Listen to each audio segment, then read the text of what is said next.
जय हिंद। देखिए एशिया में दो गो पगला है सब, एक किंग जोंग एक सी जिनपिंग। पहले किंग जोंग को समझते हैं क्या किया। इसको पूरी दुनिया ने सैंक्शन लगा रखा है परमाणु परीक्षण के कारण। तो इसके यहाँ फर्टिलाइजर की कमी हो गई जिस वजह से खेती के में पैदावार बहुत गिर गया है। तो ये फर्टिलाइजर कहाँ से लाएगा, तो अपने देश के लोगों को कहा है कि डेली एक बोतल पेशाब करो और उस बोतल में रखे पेशाब को फर्टिलाइजर कारखाने में पहुंचाओ।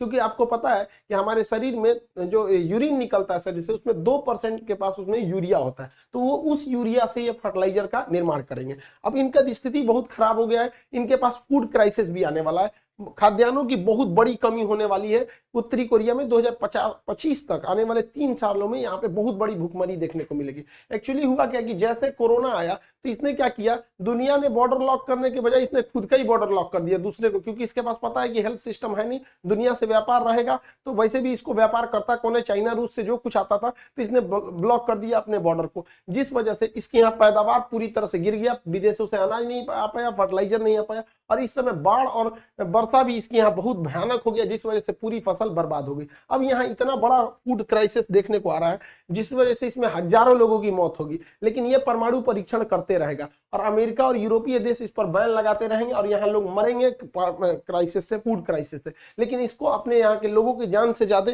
परमाणु परीक्षण की जल्दी लगी हुई है। 1990 के दशक में 60,000 के आसपास लोग उत्तरी कोरिया में मारे गए थे। अब इसने कहा है कि 2025 तक पे हम अपने देश की जनता से कहा है कि आप तैयार रहिएगा, हो सकता है कि 1990 से भी बुरा दिन देखने को मिलेगा उत्तरी कोरिया का। अब चाइना का समझते हैं दूसरा का पगला का, इसको होड़ लगा है कि दुनिया के जितने देश हैं उसको कब्जा लो। चाइना और रूस एक अभी के वक्त में रूस चाइना की ओर ज्यादा झुका हुआ महसूस कर रहा है, क्योंकि इंडिया जो है अमेरिका को प्रीफर कर रहा है, रूस को अपनी अर्थव्यवस्था बचाने के लिए चाइना के सिवा दूसरा कोई ऑप्शन नहीं दिख रहा है। तो ये लोग एक एक्सरसाइज कर रहे थे नौसेना का। अब यहाँ पर है जापान, तो जापान में एक जलसंधि है, सुगारू जलसंधि, ये है जापान यहाँ पर। तो जापान का विवाद चाइना से भी है, जापान का विवाद रूस से भी है, जापान का साउथ कोरिया से भी है। तो ये एटलीस्ट इतना तो समझ में, जापान और उत्तरी कोरिया वाला भी है दूसरा। तो जापान का यहाँ किसी से नहीं जमता है।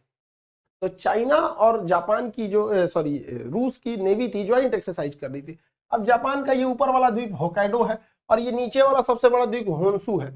आपको पता होगा जापान की राजधानी जो है वो होन्शु द्वीप पर ही है। क्वेश्चन भी पूछता है होन्शु द्वीप किस लिए प्रसिद्ध है, तो पेट्रोलियम उत्पादन के लिए प्रसिद्ध है इसका होन्शु द्वीप। और होकाइडो और होन्शु के बीच में समुद्र का पतला रास्ता है, इस समुद्र के पतला रास्ता को सुगारू जलसंधि कहते हैं। सुगारू जलसंधि, समुद्र के पतले रास्ता को जलसंधि कहते हैं, चौड़े रास्ता को चैनल कहते हैं। जैसे भारत में देखे होंगे 10 degree channel, 8 degree channel, 9 degree channel, English channel, Mozambique channel, ये सब चीज। तो ये चैनल नहीं है, जलसंधि है। ये जलसंधि कॉमर्शियल जहाजों के लिए जापान परमिशन देता है कि यहाँ से कोई भी शिप वगैरह मतलब व्यापार कर सकते हैं। लेकिन इन लोगों ने क्या किया, रूस और चाइना ने यहाँ पूरी नौसेना घुसा दिया इस जलसंधि से, और जहां पर यहाँ इस जलसंधि से पानी वाली जहाजें जाती थी वहां जहां पूरी अपने शिप लेके घुस गए सब। अब पूरा माहौल वहां पे इंटेंस कर दिए थे सब, पूरी समुद्र को ये लोग उधर पूरा मार्च आउट किया लोग 2 घंटे तक, जापान को डराने के लिए कि देखो कुछ नहीं कर सकता। हालांकि जापान को कुछ होगा नहीं क्योंकि इसकी सेफ्टी की टोटल जिम्मेदारी जो रहती है वो अमेरिका पे रहती है। लेकिन चाइना जो है वो ताइवान को कह रहा है you must have to emerge, उन्हें मिलना ही पड़ेगा चाइना को, मतलब ताइवान को इसमें।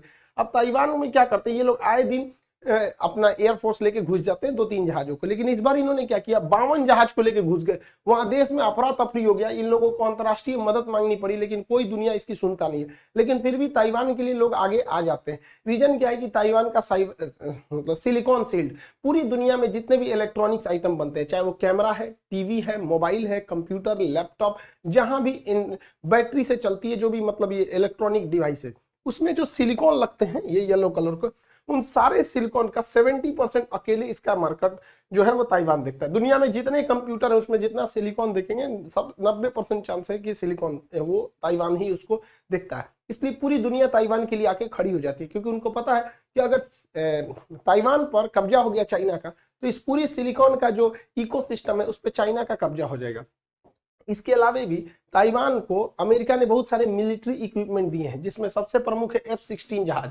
दुनिया के सबसे ज्यादा युद्धों में इसी ने लड़ाई लड़ा है। हालांकि अमेरिका का सबसे विश्वसनीय जहाज है F-16 और F-22 यहाँ पर, और चिनूक हेलीकॉप्टर।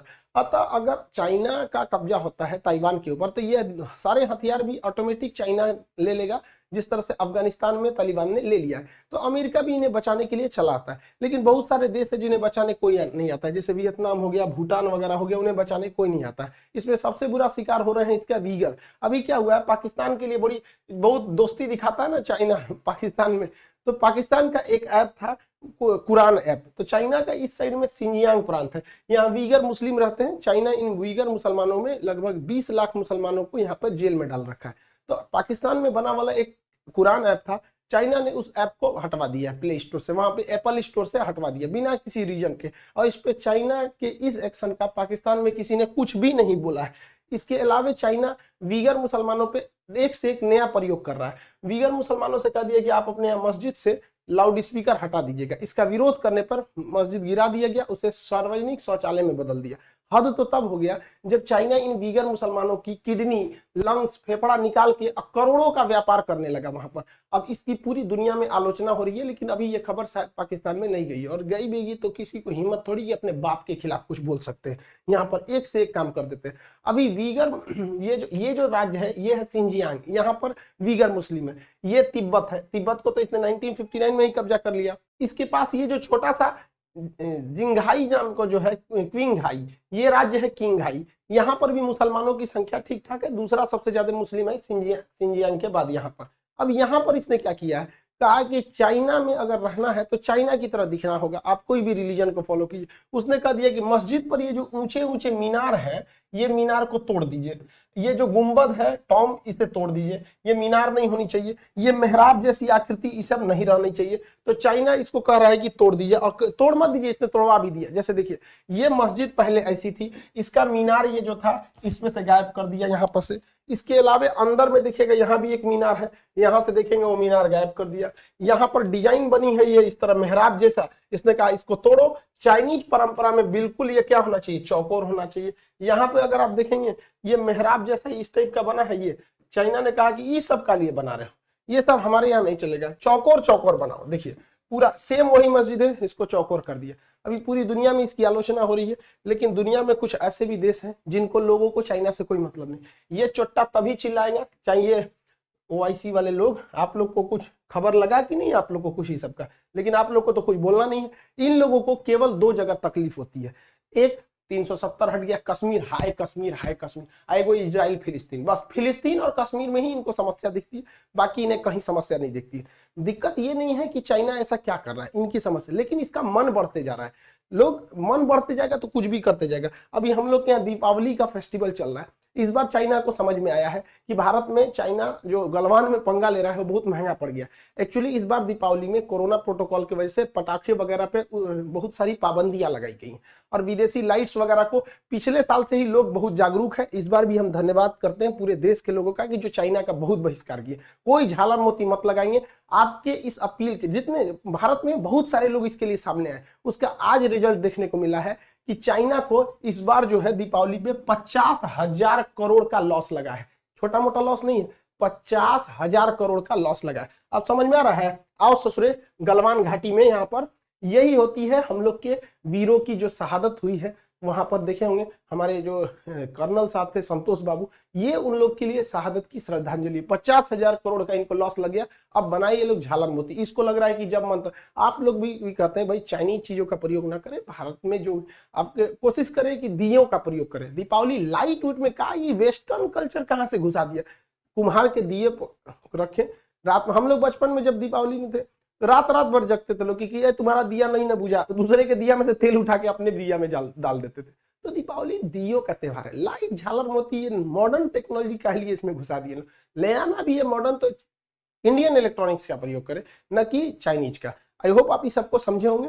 और अभी जो नेक्स्ट एग्जाम है आपका, काफी चीजों के बारे में यहाँ पे जो बताया है काफी इंटरेस्टिंग था। जैसे कि यहाँ पे जो उरुग्वे के बारे में जहाँ पे वो उन्होंने जो बात करी थी वो एक्चुअली में हुआ है। वहाँ पे जो एक इंडिजिनस कम्युनिटी है जो वहाँ पे जो रहती है, काफी ज्यादा उनपे कह सकते कि बहुत सारी चीजों के ऊपर ऑब्लिगेशंस उठे हैं वहाँ पे। 50,000 है वो। सच्ची में इतना बड़ा नुकसान चाइना को है, तो वैसे उनको पता लग गया होगा कि ये बहुत ही बड़ा उनके लिए नुकसान था। इंडिया की मतलब चाइना के बाद इंडिया वो देश है जिसकी आबादी सबसे ज्यादा है।